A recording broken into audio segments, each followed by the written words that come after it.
오늘 우리가 함께 볼 하나님의 말씀은 역대상 16장 7절에서 22절까지의 말씀입니다. 역대상 16장 7절에서 22절까지의 말씀을 제가 봉독하고 22절은 함께 읽도록 하겠습니다. 역대상 16장 7절에서 22절에 기록된 하나님의 말씀입니다.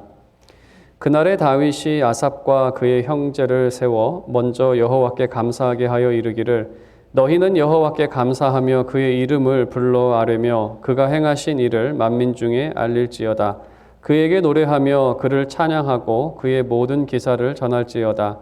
그의 성호를 자랑하라. 여호와를 구하는 자마다 마음이 즐거울지로다.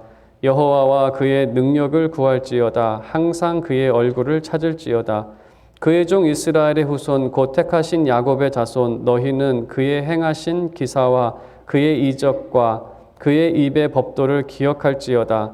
그는 여호와 우리 하나님이시라. 그의 법도가 온 땅에 있도다. 너희는 그의 언약 곧 천대에 명령하신 말씀을 영원히 기억할지어다. 이것은 아브라함에게 하신 언약이며 이삭에게 하신 맹세이며 이는 야곱에게 세우신 율례 곧 이스라엘에게 하신 영원한 언약이라. 이르시기를 내가 가나안 땅을 내게 주어 너희 기업의 지경이 되게 하리라 하셨도다. 그때 너희 사람 수가 적어서 보잘것 없으며 그 땅에 객이 되어 이 민족에게서 저 민족에게로 이 나라에서 다른 백성에게로 유량하였도다.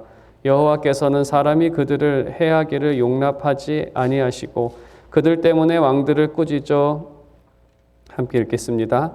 이르시기를 나의 기름 부은 자에게 손을 대지 말며 나의 선지자를 해하지 말라 하셨도다. 아멘.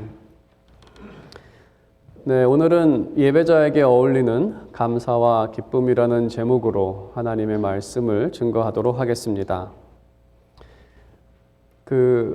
어떠한 일이 있을 때 그러한 일에 어울리는 그 마음의 감정이 있는 것 같습니다. 예를 들어서 여행을 떠날 때에는 보통 즐겁고 가벼운 마음이 있고 또 여행에 대한 기대를 가지고 떠납니다. 사진처럼 정말 그곳이 아름다울까라는 기대가 있을 수도 있겠고 또 TV에서 본 것처럼 그곳의 음식은 맛있을까 이러한 감정은 자연적으로 발생합니다. 친구를 만나러 가는 길도 그러한 기대가 있는 것 같습니다. 몇 주 전 저희 교회에서 총회가 있었고 또 많은 목사님들을 저희 교회에서 호스팅을 하게 됐는데 그 중에 뉴욕에서 오신 저랑 친한 목사님께서 오시면서 저에게 전화를 하시는데 오랜만에 코로나 때문에 집 밖을 나온 거기도 하지만 또 저를 만난다는 것이 설렌다라고 그렇게 표현을 하셨습니다. 이러한 감정은 인위적으로 내가 정말 기뻐해야지, 설레야지 해서 나오는 감정이 아니라 그 상황으로 인해서 자연적으로 발생하는 감정들입니다. 예배를 드리러 교회에 나올 때 자연적으로 발생하는 그 감정, 어떠한 감정이 어울리는 그러한 감정일까?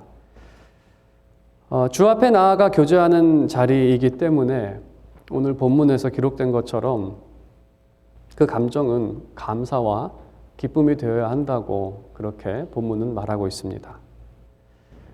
우리가 읽지는 않았지만 16장 바로 전 15장 마지막 구절을 보게 되면 다윗은 주님 앞에 그 임재 앞에 나아갈 때에 그는 그 기쁨의 감정을 춤으로 표현을 했습니다. 그 앞에서 막 춤을 췄습니다. 너무나 기뻐서 주체를 못해서 이제 춤으로 그 감정을 표현하게 되는데 히브리 문화에서는 기쁜 마음을 표현하는 방법 중에 하나는 춤을 추는 것입니다.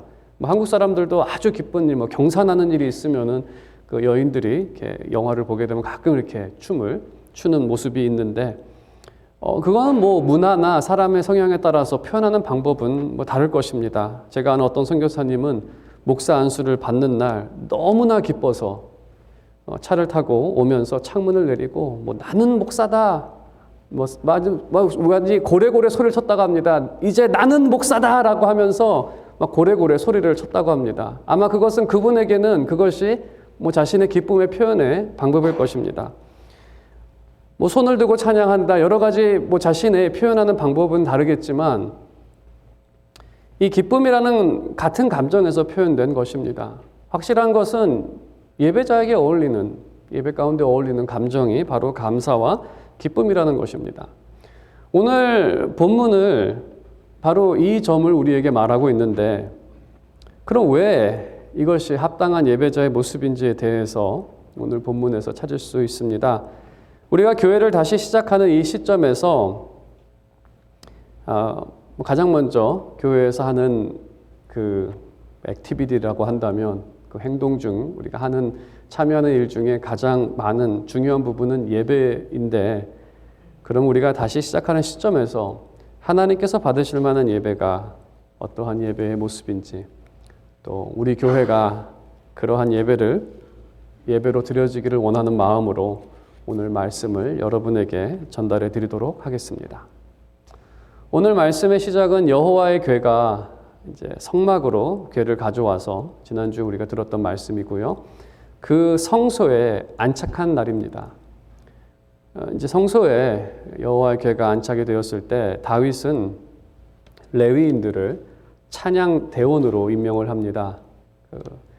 성전에서 섬길 수 있는 사람은 레위인이었기 때문에 레위인 중에서 오늘 7절에 기록된 것처럼 아삽은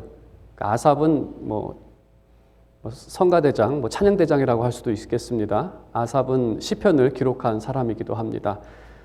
그 사람을 임명해서 여호와 하나님께 찬양할 것을 명령합니다. 늘 찬양할 것을 명령합니다. 이 명령을 구체적으로 살펴보면 먼저 찬양의 태도는 감사와 즐거움으로 하고, 찬양의 내용은 하나님께서 이스라엘을 위해 행하신 일들을, 또 그 가운데 나타난 하나님의 성품들, 하나님의 역사 가운데 나타난 하나님의 능력과 인자하심과 그 외의 여러 가지 성품들을 찬양하라고 하는, 그것이 찬양의 내용입니다.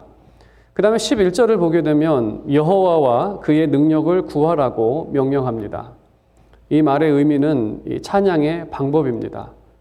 찬양의 방법은 자신의 힘으로 하지 말고 여호와 하나님께서 주시는 힘으로, 인위적으로 하지 말고 하나님께서 너에게 주시는 것으로 찬양하라는 것을 의미합니다. 그래서 이 명령을 구체적으로 세 가지로 나눌 수 있는데, 찬양의 태도와 찬양의 내용과 찬양의 방법입니다. 그러면 이 세 가지를 한번 조금 더 자세하게 우리가 살펴보겠습니다. 그리고 우리 또 예배 가운데 적용해 보기도 하겠습니다. 먼저 태도입니다. 감사와 즐거움, 감사와 기쁨. 어떠한 감사와 즐거움인지 생각해 보면 마치 이런 것과 같습니다. 한 가난한 자가 왕의 잔치에 아주 귀한 손님으로 초대받는 그러한 상황, 거기서 발생하는 즐거움입니다. 이것은 마치 탕자가 아버지 집에 가면서 아버지가 나를 그 집에만 들여보내줘도, 내가 거기서 종살이를 하도 괜찮으니까 집에만 들여보내줬으면 하는 기대를 가지고 갔는데, 탕자가 그 집에 도착했을 때 아버지께서 그를 귀한 자녀로 아버지의 환영을 받으며 잔치까지 주신 그 자리, 거기에서 나오는 반응, 그 감사와 즐거움을 말하고 있는 것입니다. 오늘 이 예배 자리가 그러한 자리라는 의미입니다. 하나님께서는 연약하고 부족하고 자격 없는 우리를 환영하시며, 뿐만 아니라 우리를 귀한 자녀로 반겨주시고, 그러한 자리에 우리가 와 있기 때문에 그 자리로 인해서 발생하는 감정, 그래서 감사와 즐거움이 어울리는 모습입니다. 그러면 여러분에게는 이러한 감사와 기쁨이 있으십니까? 한번 우리 스스로를 좀 객관적으로 점검을 해본다면, 그 겉으로 나타나는 모습에서 우리의 마음을 한번 점검해 볼 수 있을 것 같습니다.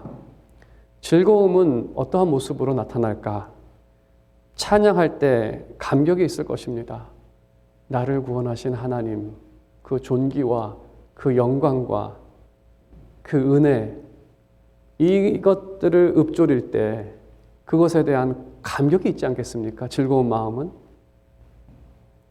감사는 어떠한 마음으로 나오겠습니까? 왕이신 하나님께 나아갈 때 헌물을 준비하는 모습에서, 그러니까 얼마를 준비하냐가 중요한 것이 아니라 어떠한 마음으로, 어떠한 방법으로, 어떠한 생각으로, 정말 무슨 거지한테 도네이션 하듯이 하는 것인지, 아니면 같은 액수라 할지라도 정말 하나님을 생각하고 주신 은혜를 생각하며 정성껏 한 것인, 이건 차이가 있지 않습니까?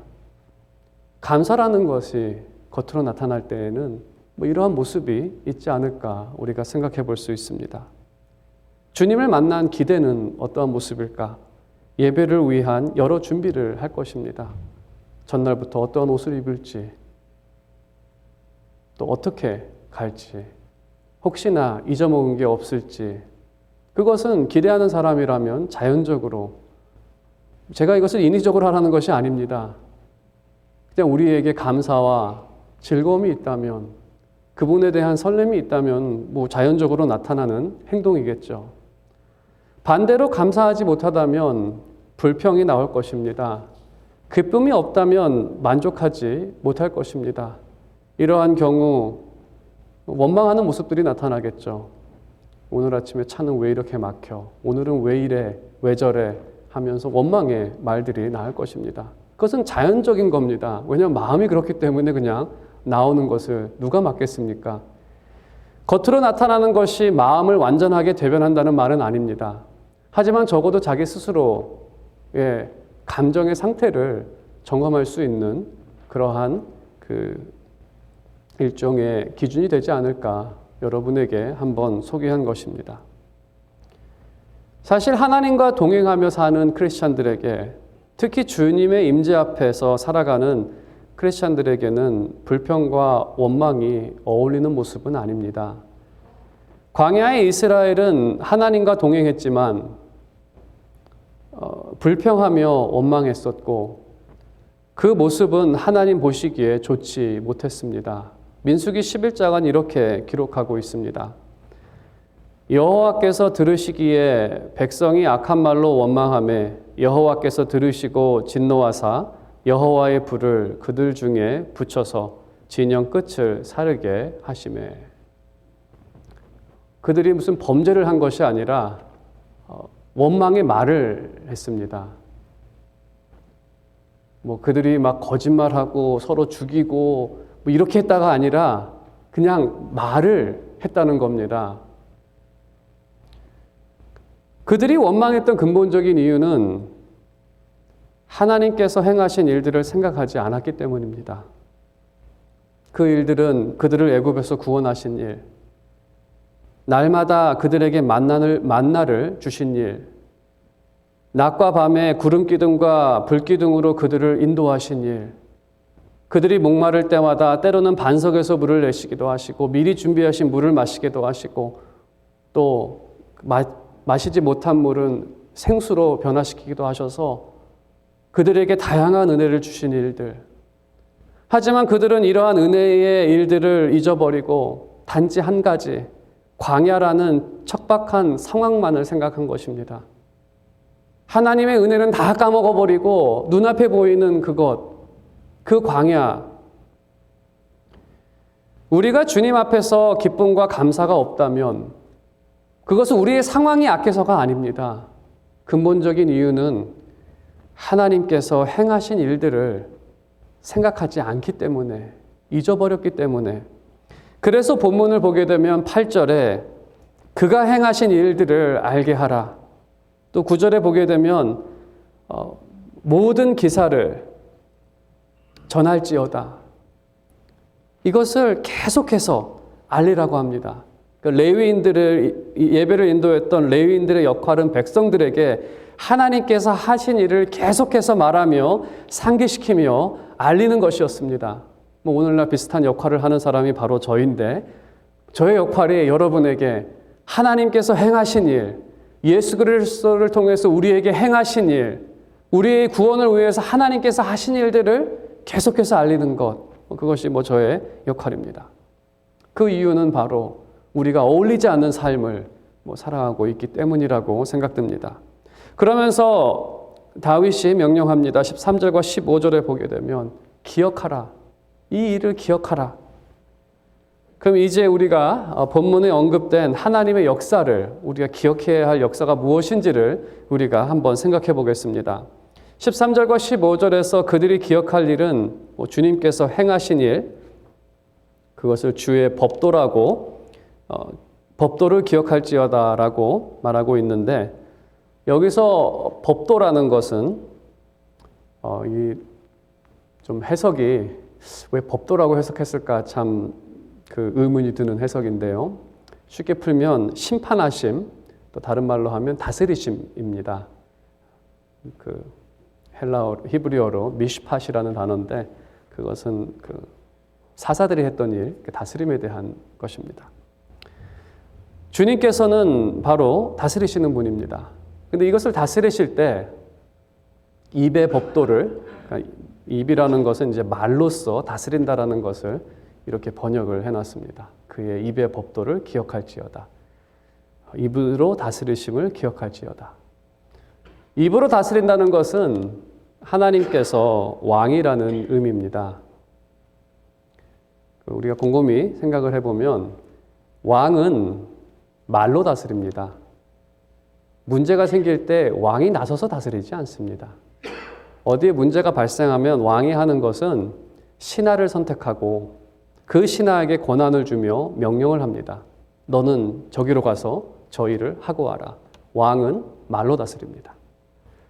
지혜로운 왕의 조치는 완수되어서 돌아옵니다. 왜냐하면 지혜로운 왕은 할 만한 사람을 보내고 정확한 명령을 주고 그에 필요한 권한을 정확하게 주기 때문입니다. 하나님께서는 완전한 왕이십니다. 그래서 그의 모든 말씀은, 명령은 성취되어서 돌아옵니다. 13절의 의미는 주 우리 하나님은 말씀으로 심판하시고 다스리시는 왕이라는 의미를 우리에게 전달하고 있습니다. 그리고 14절에 기록된 것처럼 그의 다스림의 영역은 온 땅입니다. 그의 법도가 온 땅에 있도다는 그의 다스림이 온 땅에 있다는 것입니다. 그래서 이 세상 모든 곳, 찬송가에서도 햇빛을 받는 모든 곳은 하나님께서 다스리시는 곳입니다. 우리가 이 사실은 창조의 기사를 보더라도 나타나 있습니다. 하나님께서 명령을 하시면, 빛이 있으라 명령을 하시면 그 말씀은 완성돼서 돌아옵니다. 빛이 생깁니다. 땅을 갈라라, 땅이 갈라집니다. 하나님께서는 말씀으로 모든 것을 완성하십니다. 왕이십니다. 또한 하나님께서는 창조하신 것을 말씀으로 다스리십니다. 밤이 되고 낮이 되니 첫째 날이 왔고, 밤이 되고 낮이 되니 둘째 날이 왔습니다. 오늘도 밤이 되고 낮이 되니 7월 12일이 되었습니다. 오늘 아침에 해가 뜬 것도, 우리에게 오늘 하루가 있는 것도, 이 모든 일들은 하나님께서 말씀으로 다스리신다는 증거의 일부입니다. 하나님은 그러한 하나님이신데, 더 중요한 사실은 그 하나님이 저기 멀리 있는 창조주나 멀리서 다스리시는 그러한 분이 아니라, 그 하나님은 우리를 택하신 분이시고 우리 하나님입니다. 14절에서 가장 중요한 단어라고 한다면 바로 이 소유격인 우리입니다. 우리 하나님. 그 창조주 하나님이 어디 멀리 계신 분이 아니라 바로 우리 하나님. 그리고 그 하나님께서는 오늘 본문에 있는 것처럼 한 나라를 약속하셨습니다. 너희가 정말 살 수 있는 좋은 나라를 주겠다고. 18절에 가나안 땅은 그 나라의 상징입니다. 그리고 하나님께서 때가 되었을 때 가나안 땅을 다윗을 통해 이스라엘에게 주십니다. 하나님께서는 다윗의 순종을 보시고 이스라엘에게 약속하신 나라를 주셨습니다. 하지만 우리가 이 말씀은 단순히 구약의 사람들에게만 국한된 것이 아니라 다윗을 통해 가나안 땅을 주신 사건은 장차 나타날 일의 예표입니다. 우리는 예수 그리스도를 통해 더 완전한 나라를 받게 되었습니다. 예수님께서는 자신을 낮추어 죽기까지 하나님께 순종하셨고, 그리고 하나님께서는 우리 예수 그리스도를 높이셔서 모든 이름 위에 가장 뛰어난 이름을 주셨고, 모든 피조물을 그 발 앞에 무릎 꿇게 하셨습니다. 그리고 예수 그리스도께는 하늘과 땅을 다스리는 모든 권세가 주어졌습니다. 다윗보다 더 큰 완전한 나라, 더 큰 권세가 그에게 있습니다. 우리는 예수 그리스도 안에서 거룩한 자녀가 되어 하나님 나라를 누리는 특권을 받게 되었습니다. 우리는 그 하나님께 나아가 지금 예배를 하고 우리는 이제 그 하나님을 아버지라고 부를 수 있는 특권을 갖게 된 그리스도의 보혈이 우리를 거룩하게 만들어 거룩한 하나님 나라의 시민으로서 그리고 주님의 자녀로 자격을 얻게 하셨습니다. 그래서 주 안에 있는 자들은 그 보혈의 능력으로 더 이상 결코 정죄함이 없고 영원히 주님과 함께 하나님의 나라를 누리게 될 것입니다. 그것이 하나님께서 우리 가운데 이루신 일이고 예수 그리스도의 죽음과 부활을 통해 우리에게 완성된 일입니다. 우리는 구약의 성도들보다 더 큰 구원의 은혜를 받았기 때문에 우리는 그들보다 더 큰 찬양을 드리는 것이 너무나 마땅합니다. 다윗이 그 앞에서 춤을 췄다면 우리는 그 이상의 것을 해야 하지 않겠습니까? 본문에서 명령하신 것처럼 하나님께서 베푸신 구원의 역사를 알리고 그 가운데 나타난 하나님의 능력과 사랑을 찬양하는 것이 너무나 마땅합니다.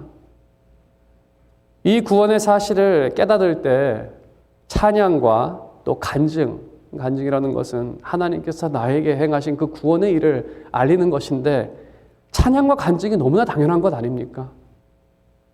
이 기쁜 일에 대해서 예를 들어서 요즘에도 가끔 시골에 가보게 되면 김아무개 서울대 합격 이런 현수막이 걸려져 있는 시골이 아직도 있습니다. 어떤 고등학교를 가보면 5명 서울대 합격, 전라남도에서 최대 많이 이렇게 쭉 써놓고 어느 고등학교 무슨 일동 이렇게 현수막이 왜 그렇습니까? 이게 누가 시켜서 한 게 아니라 그냥 알리고 싶은 거죠. 너무나 기쁘기 때문에. 그리고 어떤 분들은 막 동네에서 잔치를 벌입니다. 서울대 한 명 들어갔다고 자기 자녀가. 우리가 정말 사실로 따진다면 구원받은 일은 이것보다 더 큰 기쁨. 아직까지 현수막은 본 적이 없는데 이 암흑에 예수 믿고 천국 확정 현수막을 그렇게 막 자랑하고 그래야 되는 이 일인데 찬양과 간증이 너무나 당연한 것인데 하지만 이 시대에 주님께서 베푸신 은혜를 말하는 것이 참 드뭅니다. 좀 구원을 값싸게 생각하는 그러한 경향도 있는 것 같은데 또 이러한 것도 있는 것 같습니다. 세상 앞에서 지금의 교회가 자랑할 만한 것이 없다고 생각하기 때문이라는 그것이 조금 더 큰 것 같습니다. 우리는 알고 있습니다. 마지막 영광의 날, 면류관을 받는 날에는 자랑할 것이 있을 것이다라고 생각을 합니다.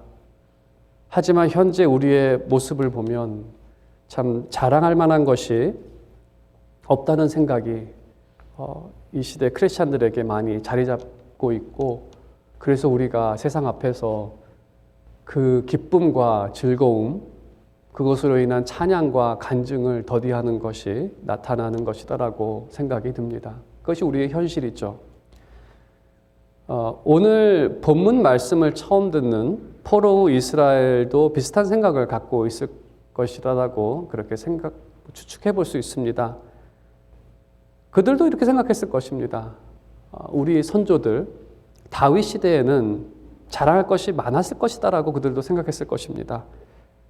그들에게는 성과 또 하나님의 성전이 있었고 또 지혜로운 왕과 또 승리가 있었고 그들에게는 영토가 넓었고 자랑할 것이 많았지만 포로에서 돌아온 시대 이 역대상을 처음 읽고 있는 이 글을 읽고 있는 사람들은 성은 무너졌고 그들에게 왕은 없었으며 영토는 대부분 빼앗겨서 심지어 예루살렘조차도 지금 페르시아 왕의 소유를 갖고 있는 소유가 된 인구도 적었고 그들은 자랑할 만한 것이 아무것도 없었던 그러한 상황이었습니다. 그래서 우리가 이것을 읽는 것이나 그들이 읽는 것이나 비슷한 상황에서 이 말씀을 봤을 것이다라고 생각해 볼 수 있습니다. 하나님께서는 이러한 그들의 사정과 마음을 아시는지 그 뒷부분을 보게 되면 우리가 읽었던 이 19절 이하를 보게 되면 그 연약한 시절을 말씀하십니다. 그때의 너희 사람 수가 적어서 연약했던 시절을 말합니다. 이 말씀은 그들의 선조들에 대한 말씀입니다.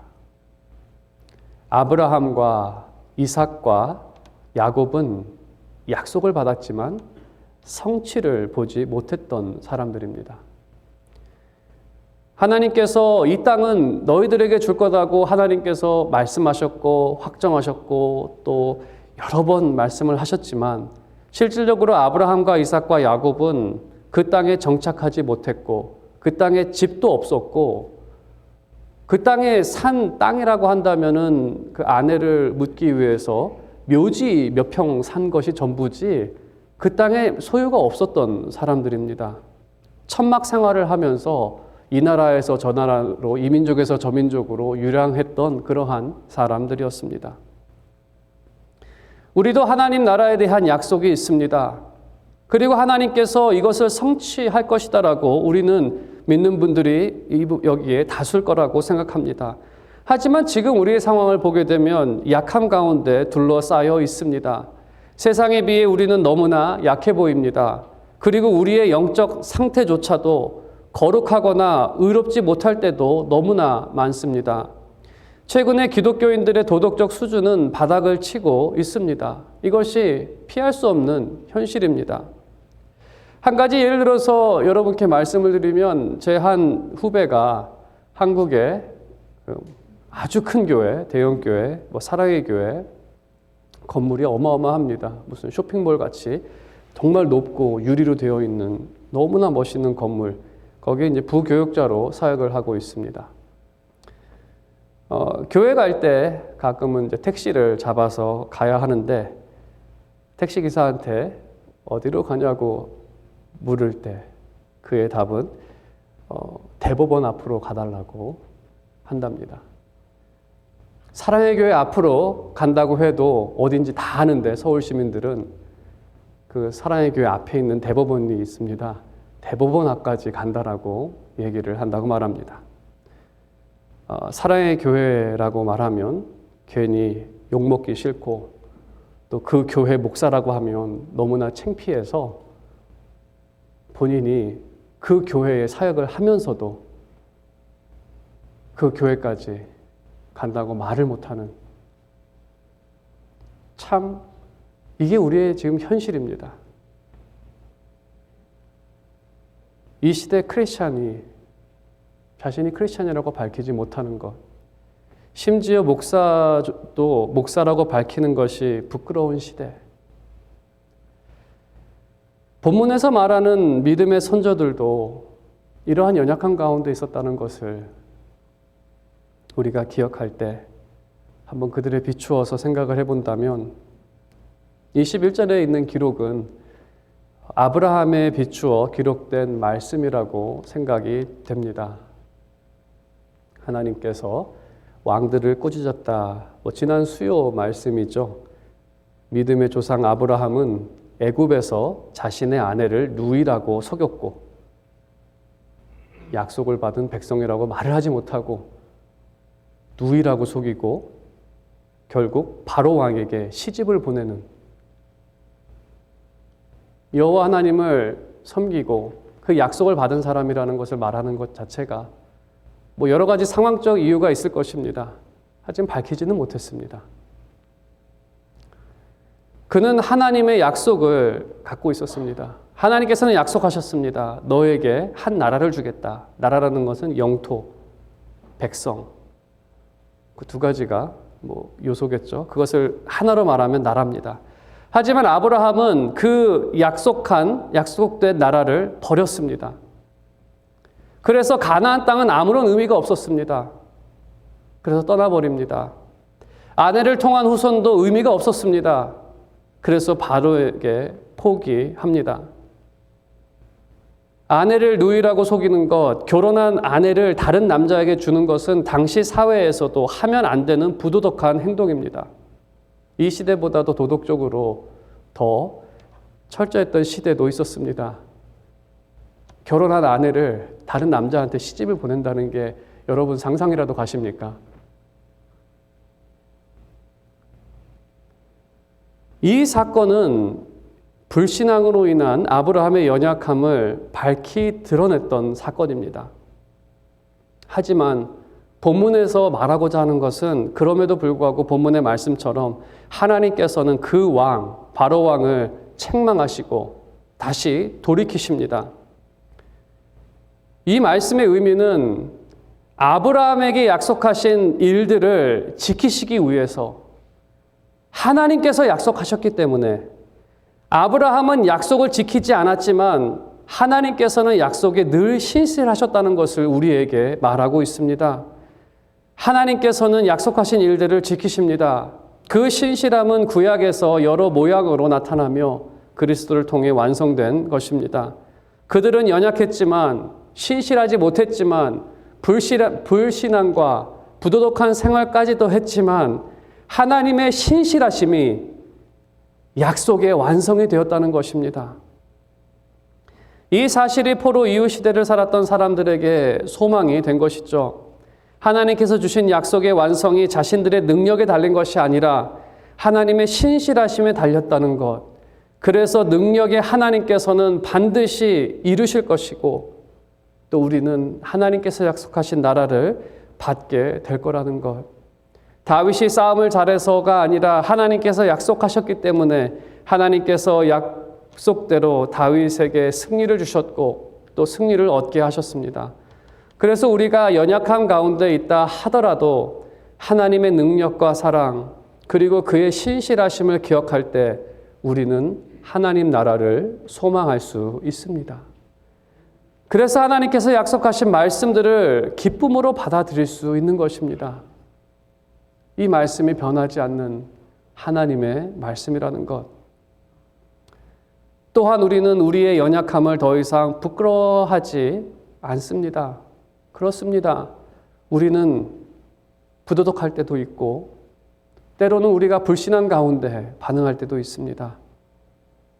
하지만 그러함에도 불구하고 하나님의 사랑과 그 크신 능력은 부족한 우리도 하나님 나라의 백성으로 날마다 변화시키시고 그것을 완성하실 것이기 때문에 우리의 연약함이 하나님의 계획을 굴복시키지 못하기 때문에 오히려 우리의 연약함은 하나님의 능력과 사랑을 더 밝히 드러내는 그러한 그 부족함이 됩니다. 우리가 주님의 말씀을 들을 때 이 복음의 말씀은 감사와 기쁨으로 찬양할 수 있는 힘을 공급합니다. 우리의 능력으로 아무리 노력을 해도 우리는 감사와 기쁨의 찬양을 드릴 수 없습니다. 우리가 아무리 멋있는 성전을 지어놓고 최고의 찬양대를 동원해서 우리의 인간의 힘을 아무리 동원한다 하여도 우리는 그것 때문에 오히려 수치를 얻게 되는, 하지만 우리가 다시 한번 하나님을 바라보며 하나님의 그 능력과 그 사랑을 기억할 때 연약한 우리의 마음을 도우시고 감사와 기쁨을 발생시키십니다. 우리의 힘이 되신 하나님을 감사와 기쁨으로 주님을 찬양하며 우리 연약한 자들을 구원하신 그의 역사를 간증하며 알릴 수 있습니다.